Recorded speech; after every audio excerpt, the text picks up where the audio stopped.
Hello friends, welcome back to my channel. I am My Life is Torn. Today we're taking a look at Across the Grooves, so let's jump into the game. Across the Grooves is an interactive graphic novel. During your adventure, you will be asked to make choices that will define how your story progresses. When one of your decisions influences the personality of the main character, Alice, one or two symbols light up on the top of the screen. The spiral, the lightning, the flower, the skull. And across the grooves, some of the scenes are sung. When that's the case, the lyrics will be displayed in special dialogue bubbles like this one. Of course, you can keep on reading at your own rhythm, but if you want to hear the full song, you'll have to adjust your reading speed to the rhythm of the lyrics. And across the grooves, your progress is saved automatically. You won't be able to change the decisions you've made. However, the sum of your choices always lead to different scenarios. It's impossible to lose in Across the Grooves. Choose wisely. Alice! The interphone buzzes again as I'm putting on my blouse. Alice, can you get that, please? At this time in the morning is probably a delivery. I wonder what Jean-Baptiste has ordered this time. Answer the interphone. I quickly finish dressing and hurry to answer the interphone. The delivery man, who I thank for his patience, tells me in a toneless voice that yes, there's a package for me. A few minutes later, I'm back in my kitchen. I've made myself a coffee, and with a sense of foreboding, I look at the flat, square package which dominates the kitchen table. Jean-Baptiste comes into the kitchen, absently buttoning his shirt. He jerks his head toward the package and peers at me. What's that? I think it's a record, a vinyl. The shape of the package is so distinctive that my guess is almost a certainty. The handwriting leaves me no possible doubt. I recognize the hesitant, disjointed handwriting of Ulysse, a record store owner with whom I shared several years of my life before I met Jean-Baptiste, a little over 3 years ago. As I've had no news from Ulysse since the night we split up, getting a package from him is unexpected, to say the least. Jean-Baptiste gives me a quizzical stare. Tell him the truth. I think it was Ulysse who sent it to me. Your ex? Yes, I'm just as surprised as you are. I swear I haven't been in contact with him at all since we broke up. Jean-Baptiste moves closer and strokes his finger gently through my hair. You should open it. Maybe there's a note, an explanation. He was part of your life for a long time, and you were part of his. I guess if he's decided to contact you now, it's something important. You're right. I wait, listening to his footsteps go down the stairs and fade before I return to the kitchen to open the package. I need a little privacy to deal with the intrusion of this ghost from my past. I grab a large chef's knife from the worktop and slide it along the fold, cleanly slicing the steel of brown packing tape. Inside there's a record, a 45, a 7-inch as the English call them. It's protected by a new sleeve, white card without anything written that could give me some idea of what's actually pressed into the grooves. Knowing Ulysses' passion for rare records is probably a white label, a test pressing, sent to the record company by the factory to check the track order and the general sound quality before mass producing the record. I carefully slide the record out of his jacket. There's no label in the middle to tell me more of his contents. What I suppose to be the A side is cut in one single piece, which leaves one to suppose that it's a 45. As for the B side, it's bare of any grooves. The black shiny surface of the record seems to reflect my confusion back at me. Why? And particularly, why now? It's been more than 3 years since Ulysse vanished from my life. 3 years without a word.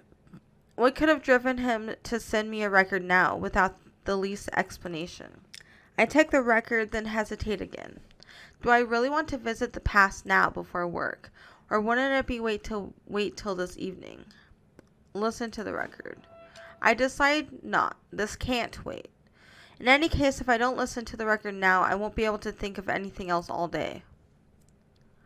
I go into the living room. The hi-fi has been relegated to a corner of the room behind the couch. As I lift the cover of the turntable, dust floats up into the room. Jean-Baptiste prefers the background noise of the TV, so naturally I've stopped listening to music since we moved in together. I plug in the headphones and put them over my ears. The night is upon me. A dark alley of cobblestone, glittering in the drizzling rain. I take the last turn on my cigarette. A door opens, a door opens. One pulls out through the crack. A distant drum beat grows louder. A thunderstorm. You look at me, inviting. Look at that dreamboat. Oh man.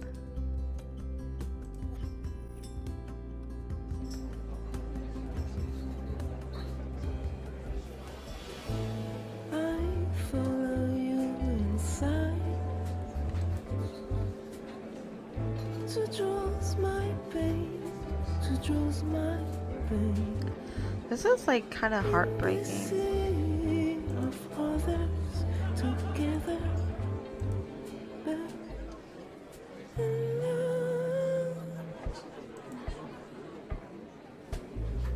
you're tearing me apart.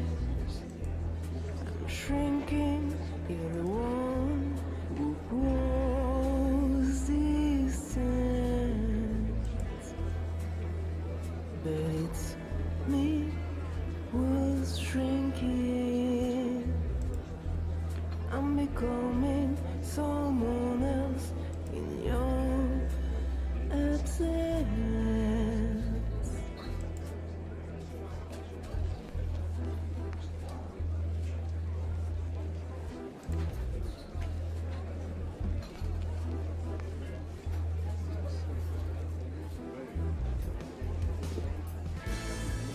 Already apart,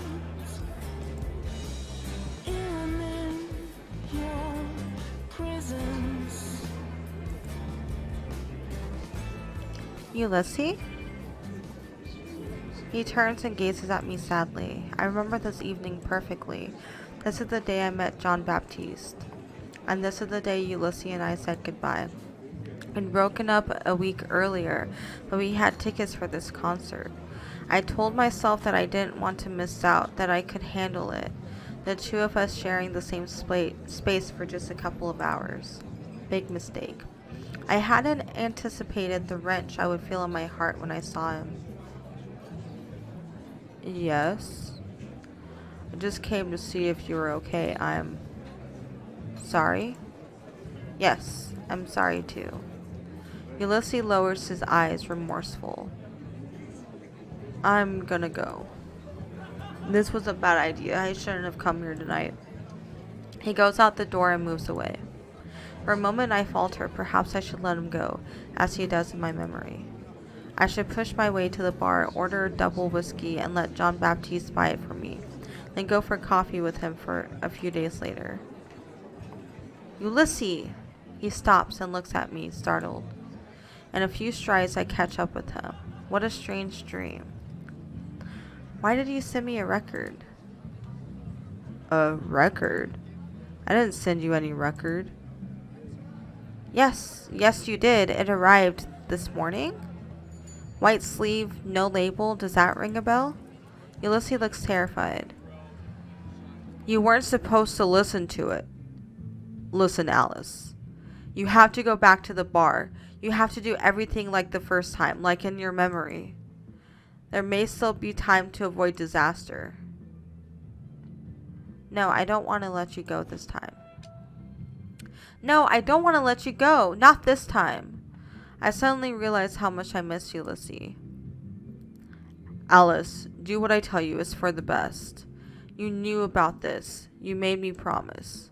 Ulysse has tears in his eyes. I miss you. Ulysse, I miss you. I think I... Don't say it. Don't say it, Alice. I take him in my arms and hold him tight. Around us, the world is beginning to break apart. It's too late. I hear the rhythm far away. It rushes toward me like a galloping horse. I am engulfed by the music once more. I'm someone else, and then I myself again. Weird. Okay, now we're in chapter 1, Bordeaux. I stay where I am, sat by the record player, the stylus circling the central groove, and an unceasing hiss in my ear. Did I fall asleep? What happened? Take off the headphones and replace the tone arm on his wrist. I try to get my thoughts in order. I haven't thought of Ulysse in months. Never understood why we broke up. Our relationship worked. Little by little, Ulysse became distant. I threw myself into my studies. I probably neglected him. Our twin orbits diverged. And one day, he was gone from my life. Should I have fought? Should I have tried to save what we'd built together? Would it have changed anything? I met Jean-Baptiste. He was charming. It was easy. Then I learned from Mark that Ulysse had left Bordeaux. Life went on. I finished my studies. I found a job in a bank.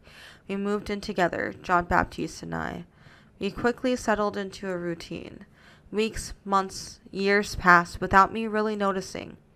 Is this truly happiness, or is it only a comfortable status quo that I've never had the courage to challenge? I pass the bar and say hi to Michael, the owner. He seems surprised to see me, but before I can kiss him hello, he's called away for an order from the other side of the counter. At the end of the room, Robin is waving to me. I sit down opposite him.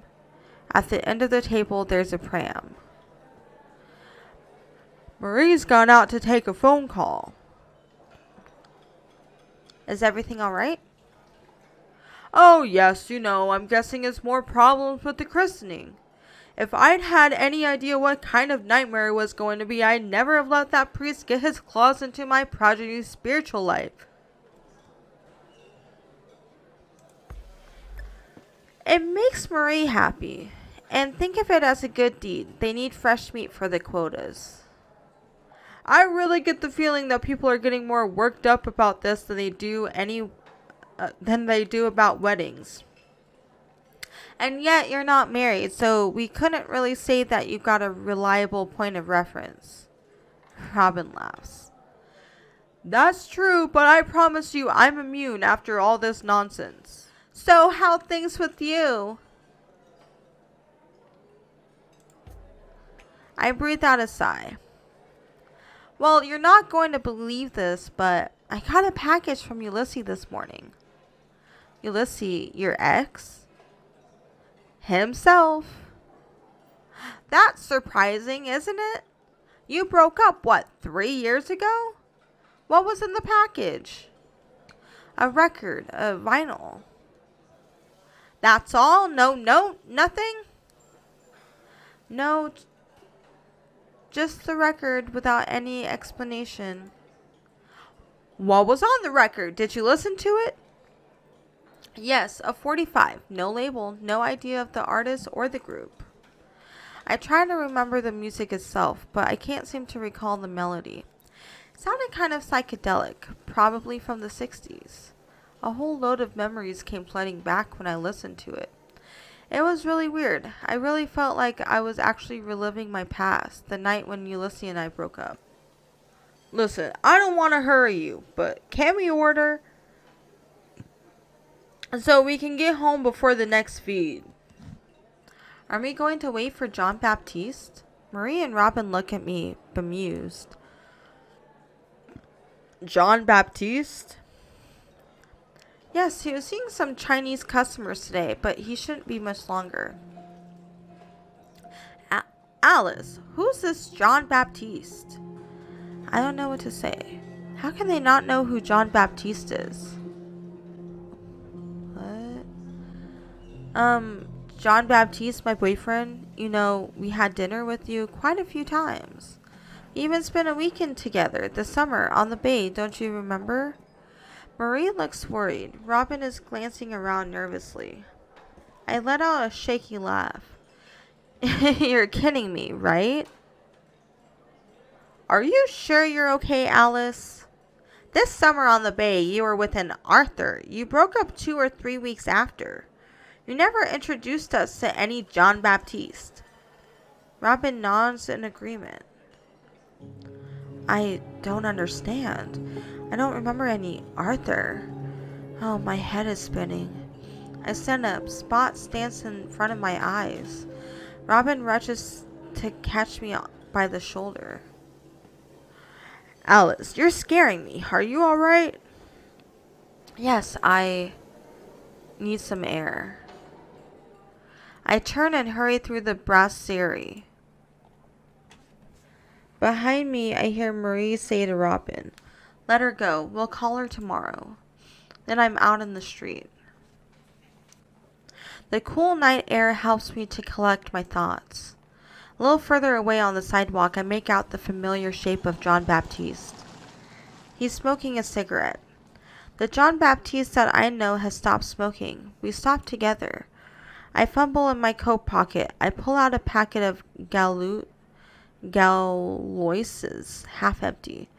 It shouldn't be there. There's no rational explanation why I should have a pack of smokes on me. Unless Jean-Baptiste has seen me. He smiles at me. Can't stay here staring in front of him. I can't stay here staring at him from a distance. I have to take a decision, but I don't know if I should turn away or go and talk to him. I hesitate.